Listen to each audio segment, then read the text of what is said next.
Good evening and welcome to the July 28th, 2022 regular session of the Milford School Committee meeting.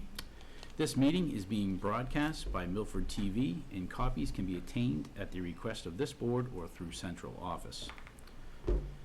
Our first agenda item will be the approval of minutes. We have two sets of minutes. Each we will do as an individual vote. The first is for the June 16th, 2022 regular session. Does anybody have any questions or comments in regards to that? Not seeing any, so looking for approval. Motion to approve. A motion. Motion to approve. Motion by Robin, second by John, and all in favor, and that is unanimous. Second set of minutes are from the executive session of June 16th, 2022. Any questions or discussions in regard to that? So, looking for a motion to accept those minutes. Motion by Matt, second by Robin. All in favor? Again, that is unanimous. Great. Thank you. Next agenda item is announcements, correspondence, and distributions. Anybody have anything to add? One? Yeah, I've got a quick one unless somebody else wants to go first. All right. Nope, just You me. are up. All right. We're hosting a job fair on August 1st from 9 to 11 a.m., which is this coming Monday, right here in the Teacher Resource Center at Milford High School. And on August 2nd from 6 to 8 p.m. also in the Teachers Resource Center here at Milford High School. And we're looking to hire behavioral assistants, teaching assistants, substitute teachers, cafeteria workers, and bus and van drivers. So if you have an interest in any of those positions, please join us next Monday or Tuesday to learn more and interview with members of our hiring team. If you have questions, you can reach out to Melissa Bullock at mbullock@milfordma.com with any questions you may have. Excellent. Thank you. Great. Anybody else? All right, great. We'll move on to invitation to speak. Not seeing anybody in the audience for invitation to speak, so moving on. So I'm actually going to keep the order the same. I wasn't sure if everybody was going to be here at the time, but everybody's here, so great. So next agenda item is going to be the 2021/2022 superintendent's evaluation. So first, thank you everybody for getting that in to me on time. Really appreciate it. Certainly, I've summarized everything. Summary report went out earlier today, so I'm going to go through and just read through that summary report for the pleasure of our viewing audience. And basically, kind of page one was the district highlights, and certainly numerous highlights, and you'll hear some of those highlights in the overview. So again, we'll start with that. Dr. Kevin McIntyre has completed his 6th year as superintendent and 9th year working for the Milford Public Schools at the conclusion of the 2021-2022 school year. This past school year, like prior years, had many challenges, most notably the challenges faced during the COVID-19 pandemic. September was a much anticipated return to the traditional learning model and schedule. The school district opened during COVID was again a major concern among the community and required strong leadership necessary to guide students, staff, and families during this time. Also, overseeing shifts in protocols and processes required strong management skills while providing up-to-date communication with to faculty, staff, and the Milford community. Milford Public Schools continues to make health and safety a top priority, offering a vaccine clinic and instituting a test and stay program. Throughout this past year, new programs that added to the strength and improvement of the district were created and implemented. The English Learners Evening Program gave students a pathway to receive a diploma. The district also developed and adopted Illustrative Math, a new K-5 math program to be introduced in the 2022-2023 school year. This will align scope and sequence documents and create a professional development plan for educators. Continued support and growth of the Project Lead the Way pathway to promote STEM careers that led to the visit from our National Secretary of Education. Dr. McIntyre continues to lead the effort by guiding school curriculum with a portrait of a graduate outline. This helps define and vertically align the grade-by-grade school curriculum, programming, and educational activities provided to students. The past year, the district had a significant increase in enrollment within the school district. Each school throughout the district had to adapt to a growing classroom size while meeting the needs of our diverse and high-needs population. During the 2021-2022 school year, Dr. McIntyre set various goals centered around instructional leadership, management and operation, family and community engagement, professional culture, and district improvement. Within each goal and related categories, Dr. McIntyre demonstrated the ability to successfully focus on the key actions outlined to achieve each goal.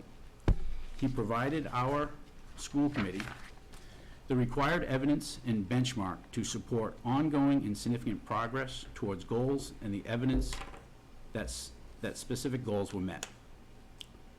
The FY23 budget, which was strongly supported by the school committee, the town's finance committee, and ultimately town meeting, included the addition of 28 new positions within the school district. These new hires are essential to offset the growing population and high needs population within our school district. Under the direction of Dr. McIntyre, Milford strives to employ more staff to equal the diversity among the Milford Public Schools population. To do so, Dr. McIntyre and his administration team hosted and attended numerous career fairs to search out and find future Milford Public School staff. Dr. McIntyre has surrounded himself with supportive administrators and staff, both at the district level and also at each school. Under his leadership, they provide strong educational instruction to students while managing operations and communicating with the community. The current school committee unanimously and strongly supported the leadership and management provided by Dr. Kevin McIntyre this past school year. As indicated in the many district highlights, Milford Public Schools continues to improve the education for its over 4,500 students and hundreds of staff as this district moves forward to the future. And just want to note on the summative performance rating, there was within the 6 of us here, there was 6 of us that rated Dr. McIntyre proficient, and he also had 1 exemplary. So I'm going to stop on that side. There is obviously more to read from the instructional leadership side, but I think that the overview is good. Certainly we'll open it up to our board members if they have anything else personally they would like to add towards Dr. McIntyre's overview or evaluation. Not seeing anybody that would like to add to it? We can't say Yeah. nothing. I mean, that's terrible. Please, yes. But Go ahead. I think the first thing I'll say is I think you did an amazing job, Chris, and I think many of us around the table know how challenging it is to herd all those cats and put all of that together, and you did a great job Thank of highlighting, I think, many of the things that I know I included in my report, and clearly my colleagues have as well, but, you know, I just think, you know, we do owe a debt of gratitude to you, Kevin, for the work that you've done and in the most challenging of times, and you certainly provided us with reams and reams of evidence and initiatives and things that you've worked on, and not you alone, but you also gave credit to your team, which you are always so good about doing, but I think it's just been an extraordinary 2 years, and this year in particular, I think people have said has been the hardest, and trying to get back on track. You've really helped to steer the ship, so thank you. I think that was a well-deserved and hard-earned evaluation. Thank you. Megan? Sure, thanks, Chris. Yeah, absolutely, thanks for putting it together. I was glad not to have that center. I would just say, Kevin, you know, I think the same. I think the challenges continue to evolve, right? And I think it's been interesting to sit in the seat over the course of a number of years and see them change, and they continue to change. But obviously you rise to meet them and you pull your team with you and figure it out. And I think the student population evolving over the past, you know, year and will continue to be an issue for us. So, you know, tremendous credit to you for all that you've done to make that happen and the hiring that it will take, you know, to substantiate that going forward. It's also just, I think, really, I don't know if the inspiring is the right word, but just comforting to see all the sort of curriculum changes and improvements that we're driving. I think, you know, certainly Carrie Taylor has led the way in math. I know ELA is going to be right behind it, and I think just, you know, seeing those tremendous strides and, you know, where it's going to help our students in terms of closing that pandemic-related gap and really move them forward and next level. And getting to do things like STEM in kindergarten, you know, as a parent, it's incredible to see, even with all the changes that we're able to do things like that. So tremendous credit, you know, to you certainly and the whole team for making that happen. So thank you. Thanks, Chris. Matt? Yeah, I'll just I'll definitely thank you as they did for that work. Seeing this and all the work you did, I know we had a brief discussion about how I could maybe make that easier going forward, but that's another day. Just to echo what Jen and Megan said, you know, your whole team extends a lot further than just the three of you guys at this table, and this was just another year with more twists and turns that came. They were different. I wouldn't say that they were all easier, but it is comforting. That's the right word to use, to see that we're still making progress and adjusting on the fly, especially with our increasing enrollment and everything. And I just want to thank you for your leadership in that and for your guidance, because I do believe we took some good steps forward this year, and I don't know that everybody can say that with the way this world's been the last couple of years, so thank you. Yeah, no, I appreciate that. Robin, please. So having done this for the first time myself going through, I certainly appreciate all the work you did on the back end, Chris, because I was just This is getting a cautionary tale for head one around- individual. Right, exactly. Apparently, yeah. But one of the things I thought was really nice to see in this evaluation was the importance of individuals, administrators, but also teachers and other staff within the district working collaboratively as a team. And so just looking at the evaluation and the things that were accomplished this past year, it would be impossible without, of course, leadership, but also the many individuals within the district who are being led. And so I think that that's just a nice point, too, to think about, you know, Milford as a community and how this really is highlighting that, as well as one individual providing the documentation. Well, thank you very much, everybody. If I could just Yep. jump in unless you have something else Please you go want. right ahead. All right. Yeah. All right. I appreciate all the work that goes into this. I know it's a pretty significant task. I want you to think about each principal we have, though, who does, you know, and again, it's a little less extensive, but pretty close.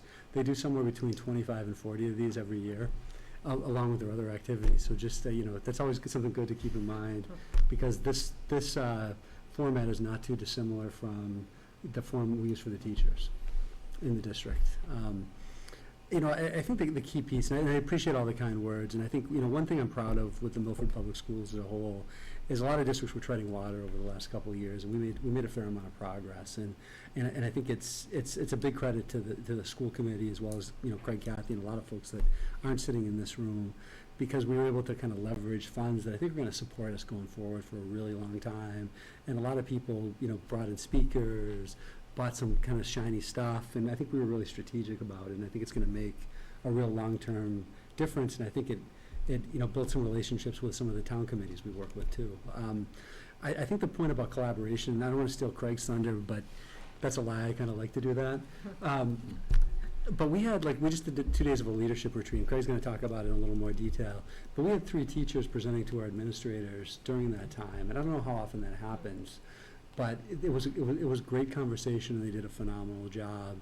And everything in my evaluation, I don't want to say like, I did this and I did this, and it's just not like that, because it's so many people really rowing in the same direction, because I think in the last few years in particular, we've really been able to align the strategic plan with the school improvement plans, and things are kind of moving in the same direction, which I don't think happens very often. And I think it's a credit to our principals, our directors, our central office staff, our teachers. We get so many folks that just consistently step up to the table, which makes me proud to be the superintendent of this district and part of this community, because I think there is such a spirit of community here, even in some of the most challenging times. So I appreciate, you know, again, all the kind words, but it's so much a team effort, and I can't emphasize that enough. It's not me. If it was just me, you guys would be in big trouble.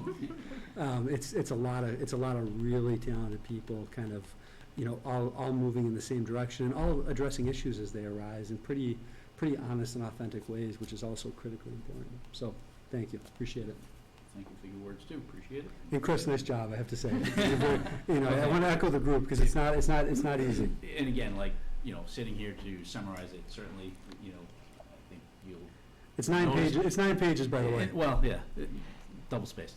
But I was able to use a lot of, you know, for summary-wise, I was able to use words and phrases in just how you describe Dr. McIntyre's leadership. So I thank everybody else in this room, too, because in a sense, you made my job a little bit easier by being able to, you know, kind of, you know, copy and paste a lot of that information. And I think it was to know everybody's individual summaries really reflected a lot of the same points, too. So I think what Dr. McIntyre had given us from a summary standpoint stood out to us on this committee, and we utilized those points to kind of summarize in his evaluation. So again, it all kind of fell together very, very nicely from my side too. So not to say it didn't take a lot of work, but so to the next person. So, but again, thank you, everybody. All right, moving on then. I'm going to get a report from the superintendent of schools on the education hiring process. Yeah, this is just a really quick overview, and I'll share some more details on who we hired a little bit later in the year too. And we're still in the midst of it. So this year we've already completed the hiring process for 57 professional teaching, counseling, and administrative positions. We had roughly 30 new positions that we brought on board, and then we had our typical retirees, and we also have some just regular turnover that just happens year over year. And it'll be interesting to see, because our turnover was kind of light this year, where a lot of places have experienced pretty heavy turnover. So I'm worried that we may see some late turnover that could be problematic, and only time will tell with that. We're in the process right now of hiring about 7 additional teaching positions, and folks are in various spots with that. We're gonna lose. Let me say it this way: we historically have some additional movement between now and the start of the school year, so we expect to post and engage in a few more hiring processes for a few additional positions. These are always challenging. I think right now it's even more challenging. We also need to hire, as I stated earlier, a number of behavioral and teaching assistant positions. Those are, extremely challenging across the state. Everybody I talk to who's a principal, special ed director, superintendent is struggling in that area right now. And I think it's just endemic of the labor market. The other thing that I just want to emphasize, and I think it's important not only for the school committee, but for our thousands of viewers at home, there's a national educator shortage going on right now, and we're experiencing this in a different way than a lot of other places are, because the only thing we're seeing is a dwindling number of applications across the board, but we're getting applicants for most of our positions consistently, but we're seeing fewer applicants come to the table. Other states and communities are feeling this more directly. Florida has more than 9,000 school personnel openings, and if you saw the news today, some of the solutions are a little insane that they're proposing to put in place, which I'm not gonna get into. Virginia, more than 2,500. Georgia might be as short as many as 8,000 teachers, and there's big districts in Texas that are missing 400, 800, 200 teaching positions, and the southern schools start in about 2 weeks in a lot of cases. They start in mid-August. There's 2 things going on. There's a higher number of educators that are leaving the profession, and there's a lot of reasons for that. And fewer new educators are coming in to the profession.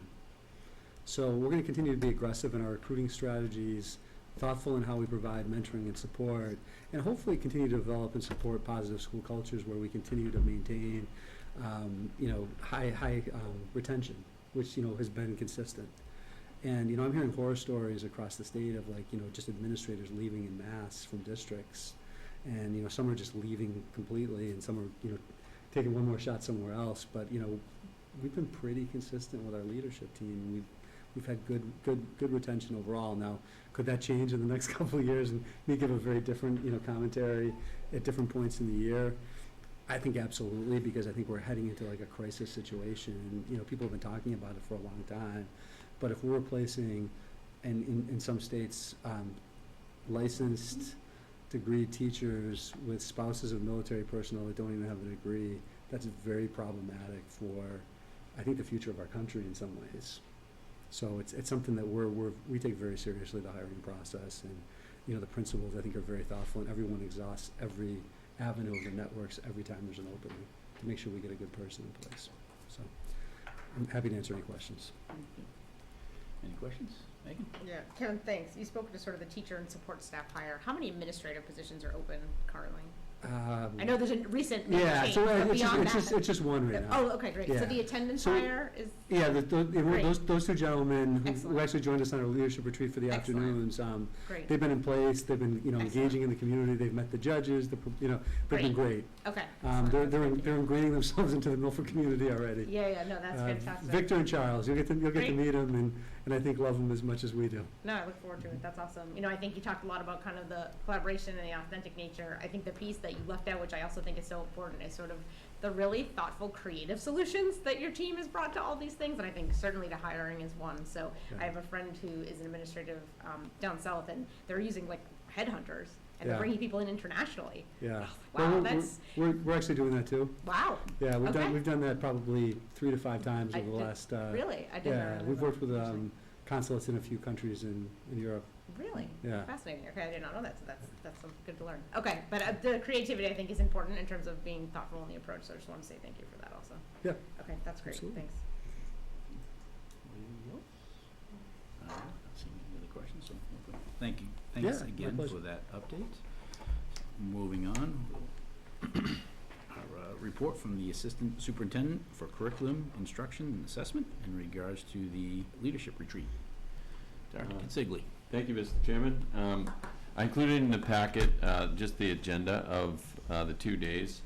And I have to say that I'm very excited about the way that our retreat went this year. I think, I don't know, I've been an administrator for 15, 16 years here, something like that. I think that this was probably one of the best and well-received retreats that we've been on. I think that what I think was most exciting about it is we spent the majority of our time talking about teaching and learning and not about COVID protocols this year, which I think that brought, it just set the tone for everybody. So the first day, like Dr. McIntyre said, we were fortunate enough to have Dan and Alyssa, who I believe have been here before, talking about quality performance assessments.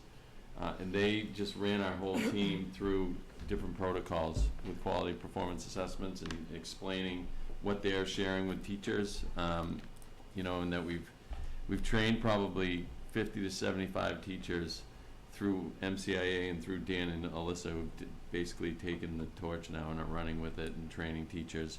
We had a session in June, and we have another one coming up in August with a number of teachers signed up. So they basically ran our whole leadership team through exactly what they're doing with teachers.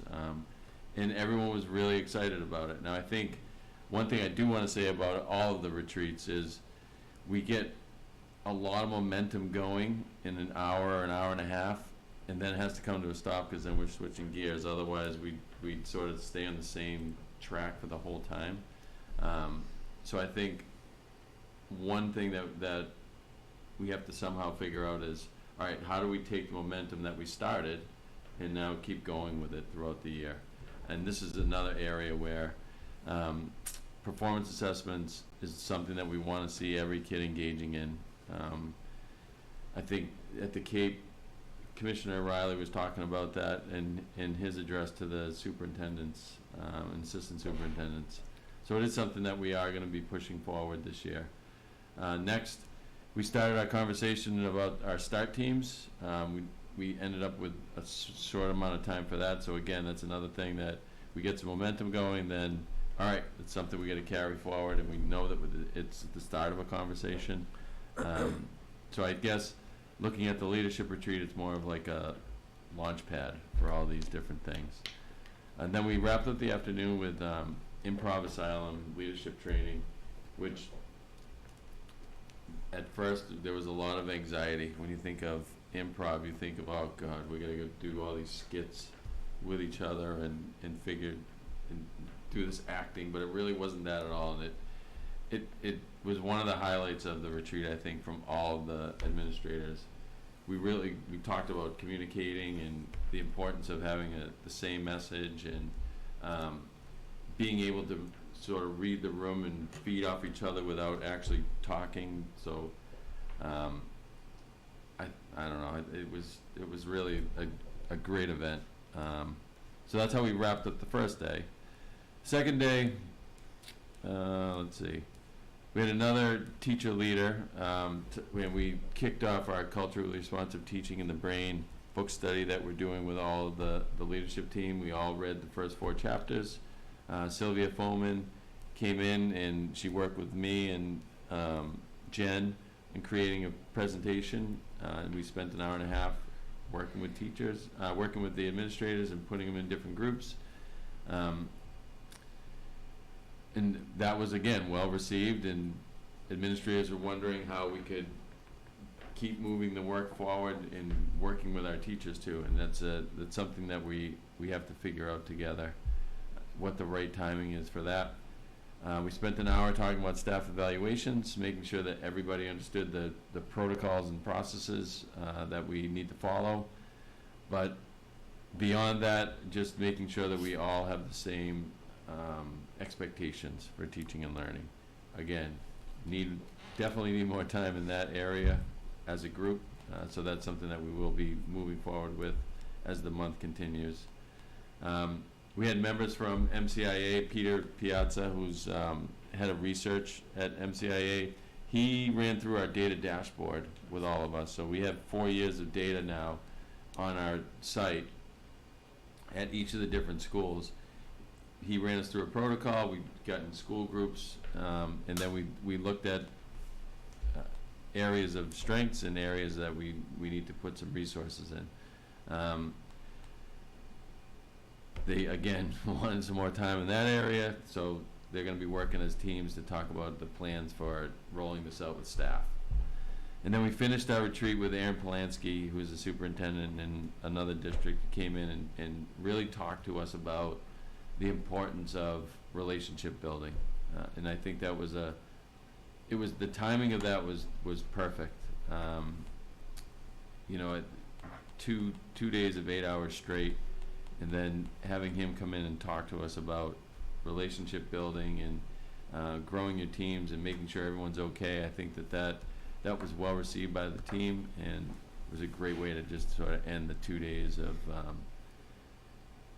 just work. It's really well it was. But it was one of those days, and both of the days of just, you look up, you start the day at 8, and then before you know it's 4 o'clock, you don't even realize it's 4 o'clock. It just went fast, and the discussions were rich and kept going. So, good times. Well, thank you very much for that update. Appreciate it. Open it up to the board with any questions or comments. Seeing any, so talking back to anything. Can I just go one ahead, question? yes. Craig, could you just speak? It looks like you asked for feedback. Could you speak to the feedback that you received? Yeah, no, I did get feedback on both days, and I'll share the live All right. I was just agenda curious. after that has Yeah. the feedback in That's it, great. but Thanks. I mean, it's glowing. And Awesome. basically like I said, the downsides of both days were, we wish we had more time to talk about this, or we wish we had more time to talk about that. So that's things that we have to build into our leadership time just throughout the year. And how do you define leadership? So, what is it, monthly that we meet with them? Yeah, we do a as monthly whole meeting with leadership the team? Assistant principal. Principals, assistant principals, directors, all come together. Great. Thanks. Yeah, sorry. That's okay. I just want to make sure I knew the Yep. population. Thanks. He thought you were asking him an esoteric question about leadership for a second there. He was like, well, let me think here. You said monthly, so. Thank you. I appreciate that update. It sounds like it was a great 2 days. Yeah, And we all, just for the record, we also have other groups that meet throughout the month as well. Like Craig meets with the assistant principals, the directors come together at different points, and there's other different groups that are working on different projects, so. Excellent. Excellent. Yep. It says retreat, but I'm assuming it was on Milford Public School property. no, we went to the Warren Conference Oh, Center that's great. in Ashland. Excellent. Oh, And good. I think while we were there, Ashland was there. Yeah. I And might then- have heckled Jim Adams, the superintendent of Ashland, during one of his presentations. and a few other business groups. It's really That's great. a great place for something like that. Yeah. Excellent. Especially since I think that we still have some folks that are a little nervous about being in small spaces Mhm. with other people. So Totally fair. it's a great place to get outside too. That's awesome. Excellent. Any other questions or comments? All good. Again, thank you very much. Certainly, it's nice to hear about our leadership team getting together, working together, and certainly looking to, to work, again, for the benefit of our school community. So, thank you very much. Welcome. Moving on, next agenda item, the report from the Assistant Superintendent for Business and Human Resources. Ms. Thank Ferry. you, Mr. Chair. I have for the committee's approval this evening 7 warrants in the amount of $960,150.97. Excellent. Make a motion to approve that warrant. Motion by Megan, Second. second by Jen, all in favor? That is unanimous. The school year of 2022 is fiscally closed, and I've provided for you the final financial, which does require a budget transfers from our previous request in May to bring the budget to a resolve in terms of the budget lines that are in a deficit. So with that, I have a request for $288,150 to bring the budget into solvency. All right, excellent. Anybody have any questions in regards to that transfer? No problem, so looking for a motion? I have a question. Go ahead, Sure. Megan. Kathy, could you just speak to the transportation piece, just so I understand what's entailed? Again, I believe the transportation for the most part became fuel escalation, additional students requiring sped non-local transportation for okay. out-of-district transportation. Jim is in the process right now of building his routing for next year, of which I've requested to have at least 3 bids for each one of those routes, Excellent. so that we start off the school year with our best possible routing expenditures. Thank you. And the utilities portion? Just a second. Utilities, strangely enough, became the electricity, Okay, not so yeah. much the heating. So with that, we do go out to bid for all of our, believe it or not, our electricity decotherm per kilowatt rate. We do that every 5 years, and so this would have been greater if we hadn't done that, because we do get a very good rate. We got a great rate Okay, for the great. electricity. I'm not surprised, I just wanted to understand kind of what That's it's okay. included. Thank you. Chris, I'll make a motion to approve that transfer. Excellent, Close so, it. motion by Megan for that budget transfer, second by John, all in favor? Excellent. And Mrs. Perry, before you move on, just quickly on the final budget number, where did we land as far as like I know you do a very critical and great job at going down to what our budget are, so just for the kind of the Well, right Milford now- population, where we're at, where we went to for that budget. So right now, we still have, and let me just do a note check before I guess at a number, because And if It's a you big don't number. have that, No. we can hit it on the next meeting. no problem. Okay. So right now, I just wanted to share that we have approximately, due to mostly supply issues, 243,000 in purchase orders that are still not closed. So those POs are now encumbered against our FY '22 budget. As those orders do start to come in, that number will reduce. With that being said, we have approximately $30,000 that is going back to the town right now, but of that 243,000, a portion of that will in addition close out to the town. So it could be as much as 50 to 100,000. That being said. Great. Your team does a great job at budgeting and ensuring we don't go over, so. Thank you, so, yes. Great. But we don't want to go under either. Excellent. Well, yes, exactly, yes. We're gonna edit that out for We- finance committee well, members. I think it just shows that we do a great job, so, thank you. All right, so. And I on just to- want to make a quick mention, Mr. Chair, when we talk about doing a great job. I just want to point out that the school lunch, and again, the federal government has acknowledged and supported our programming here for lunch ladies and all their hard work. Their typical rollover balance since I've been here has been between $60,000 and $100,000 with all their hard work. This year, we are rolling over for the school lunch program $900,000. So Carla has some opportunity to make some moves in her department and update some equipment, and she is asking, and we'll bring it in the fall, but she is asking for a newer, better food truck right now, I think the food truck is about 11 or 12 years old. So that would be a great asset for her program. So we'll bring that forward as a capital, not so much a capital ask, but a school committee approved asset request. And I've said this before, but the best thing to come out of the pandemic is the free lunch. It's not happening across the country, unfortunately, but it really should be. I'm glad they're doing it in Massachusetts because the participation rates, and that's the driver of the increased rollover, are through the roof with the free breakfast and lunch for everybody. Like people just, everybody's eating lunch now. So, and I think it's a very positive thing.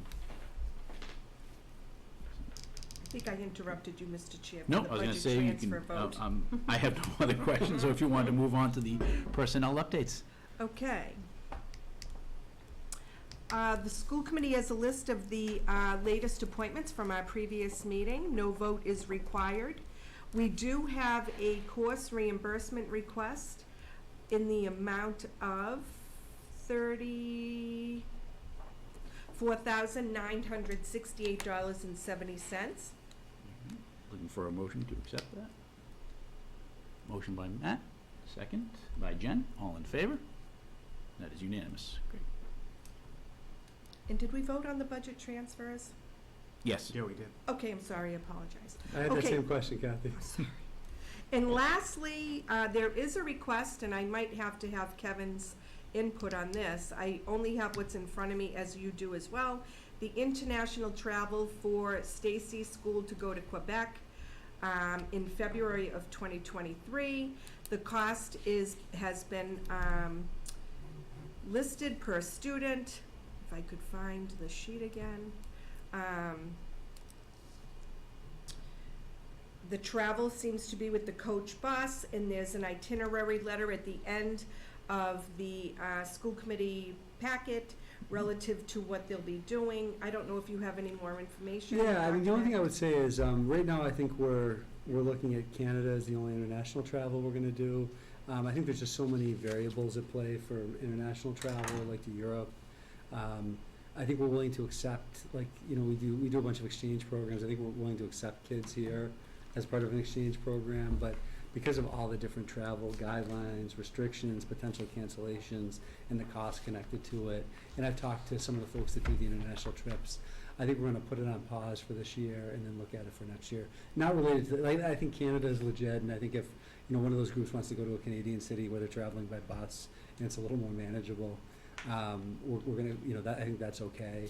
But I think anything beyond that, we're really gonna, I just think that the risk is just too high for like large groups, and we saw the disasters of trying to get some of those refunds when the pandemic initially hit, and I think everybody's like on the same page as that goes. So that's more than we wanted to hear, but I support the trip to Canada. I think beyond that, we want to maybe wait a year to, and I'm a big proponent of international travel too, which is, it's unfortunate we're not able to do it right now more broadly. And this That was, needs a vote, right, Kath? Yes, it yeah, does. and this was a trip that they would do routinely pre-pandemic. Yeah, they'll go to they would like mix it up. Like they'll go to different Canadian cities, and sometimes they'll do cultural things in cities in the United States that are related to the French Right. language as well. Yeah. And the request is by the same teaching staff that had facilitated Correct. those This trips, has right? been a Yep. historical trip that's happened. Yep. For many years. Great, excellent. So, looking for a motion to accept the international field trip request. And motion by Megan, second by John. All in favor? And that is unanimous. Excellent. Great. And no gifts tonight, correct? There are no gifts. Thank you, Mr. Chair. Thank you very much. All right, moving on. Subcommittee updates. Did we have any subcommittees that had met since our last meeting? All right, on there. We did have one with the facilities. I'm sure Jen or John, if you have anything to add, I've got a couple notes here that I can just read off real quickly.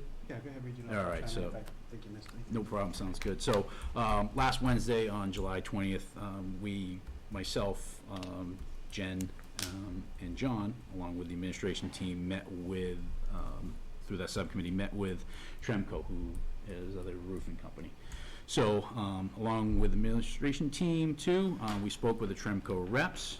Kind of some takeaways that I got from it, as we know, the roof was installed around 2003 timeframe. There are yearly inspections that are done on the roof. It comes with a 200-page report, so certainly it's very extensive from that side of it. And it does document all the history. And, you know, and through the documentation process too, we can get, like, we can go back and look at all the leak history too, right? And those documents also show leaks, show when it happened, when it was fixed, so it does go through and detail that. I know we had some concerns in regards to the timeliness of the fix process and repair process, and a lot of it they did state was weather related. So it was just unfortunate the way that when a leak happened, they said, just the fact that they were unable to get up onto the roof to basically make those repairs. Repairs did occur though. And then also just that, you know, Milford Public Schools, we need to be proactive and kind of nurse along our current roof, because certainly we do have a statement of interest going for, you know, kind of the next phase of Milford Public, or the Milford High School. So certainly, you know, there are still some concerns from my own side. You know, we did see significant leaks, and we're another year older with that roof. So certainly, you know, there is one section that has been reflowed. We haven't had any significant rain, but there hasn't shown any leaks with some of the rain that we have had. So again, I don't know, fingers crossed that the statement of interest kind of pushes us forward. But for now, again, we will nurse along with our current roof and hope for the best. But again, still a concern. John or Jen, anything more to add? Not from my perspective. Okay. Thank you, did a good job. Thank you. No, you pretty much summed it up, Chris. I don't know if you mentioned, but there's been 29 reports over the I years. didn't have any specifics, so, Yeah. yeah. That's the number of incidents since 2008, which presumably was 5 years after they started Yeah. the first one. So, excellent. So, I guess any quick questions in regards to that meeting or anything like that, or anything that you'd like our committee to kind of ask or moving forward on? Just open it up in that way. So, go ahead, Megan. So it's great that you had an opportunity to interact with them, and it sounds like they are responsive, so the reports that their warranty says that they will provide, was there a rationale given for why those being provided, and they just took a while maybe to make it towards your subcommittee? Trying to remember if there was an answer to that. There wasn't really an answer to Okay. that. I'm trying to think if they had the details of when they were called and when they responded. They never really specified. It was within the reports to say. Sure. Just because it would be us pinpointing those specific leaks. I had brought up more the leaks that were more prevalent in that December timeframe during the parent-teacher conference. And again, that's when it was, they knew that was kind of where we had our major concerns. So again, it was that going back to the weather-related issues, or, you know, weather-related impact. Gotcha. Have we had an attorney look at that warranty? My rationale for asking for the reports is because it's literally the first provision in the warranty, and as we talk about potentially either extending or continuing that warranty, do we feel like the obligations of this warranty have been fulfilled? Yeah, I can answer that one. Okay. I checked in with our town attorney, Okay, and he said that there's. which is, Jerry Moody. okay, just want to make sure I was, yep. Yeah, so Jerry. Okay, And he said that there's no reason to move forward with anything from a legal perspective because they have been responsive and, provided very good service.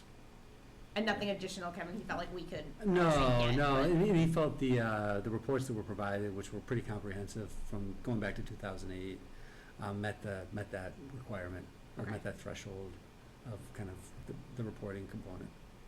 So he feels comfortable that we're Yeah, sort of yeah, covered yeah, off. yep. And is the recommendation, and I don't know that it would come to us, because I think we would just approve it maybe via the warrant, is the recommendation to extend now the warranty, or we I think haven't that's gone something there we're yet? gonna look into. It Okay. expires in, I think it's September, or October of '23, so we've got Okay, the well, next right, full right, year yeah. to go through. And Okay. I think we'll be exploring what some of the potential options are, Mhm.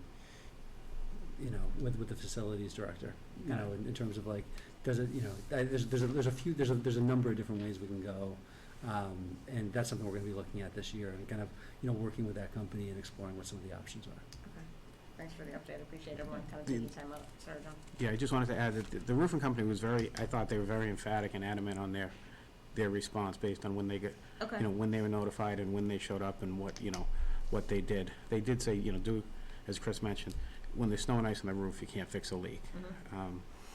We don't exactly know when problems were reported and subsequently when they were notified, Sure. or how many times those problems, may have been reported. Sure.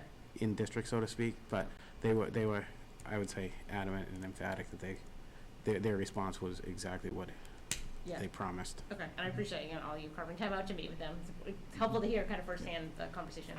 Yeah, the only thing I can add, being a complete layperson, I don't know the first thing about roofs, but what I do know is that the two people who presented from the company were very professional, very concerned that their work was being kind of viewed in the way that they were Mhm. doing it in a professional manner. And they talked a lot about the complexity of how to identify a roof leak, and, you know, and it sounded like, you know, Rob Quinn seemed to have a good relationship with them. There seemed to be some faith in the company, and they seemed pretty upfront with us about what our options are moving forward to protect the roof. They seemed very knowledgeable about the MSBA process and how important it is for us to maintain our facility. The only thing I could probably add is, you know, because this potentially could happen again, we could have more leaks. And so maybe a way for us to kind of stay on top of it as the process unfolds is maybe we send a communication out. I mean, if parents are getting worked up because they came in for conferences and all of a sudden there's word on the street that, oh my God, the roof is gonna cave in, you know, that isn't the case. So maybe we could just, you know, try to be proactive if we have another situation, that people can be assured that it is being addressed. You know, I don't think they need a whole roof report, but just, you know, if it comes to a challenge again, I think that might be the only thing I can think about. But I felt very confident in what I heard. Great, thank you. Thank you, Thanks, Jen. Thank you, John. Any other questions? Excellent. All right. Well, moving on, future agenda items. Anybody have anything to add? I don't think our next meeting is until September at this time, early September, so is there anything now or before then? Go ahead. I'm sure we'll get added, Chris, but just starting to think about next round of goals for everyone. Yes, yep. It Yep. happened so quickly. Yes, so certainly, actually I have that right here, superintendent goal development, so we will make sure. Excellent. Anybody else? All right. We will move on to adjournment, and we're going to adjourn to executive session. So at this time, we'll be ending the open session of our regular meeting to enter executive session, where we will review non-union contracts and the superintendent contracts. So, and this was and we will not be returning to open session. This requires a roll call vote. Start over with Matt. Yes. Excellent. And Yes. Robin. Yes. Megan. Yes. Yes. And I am also a yes. So thank you very much, everybody, and have a good night.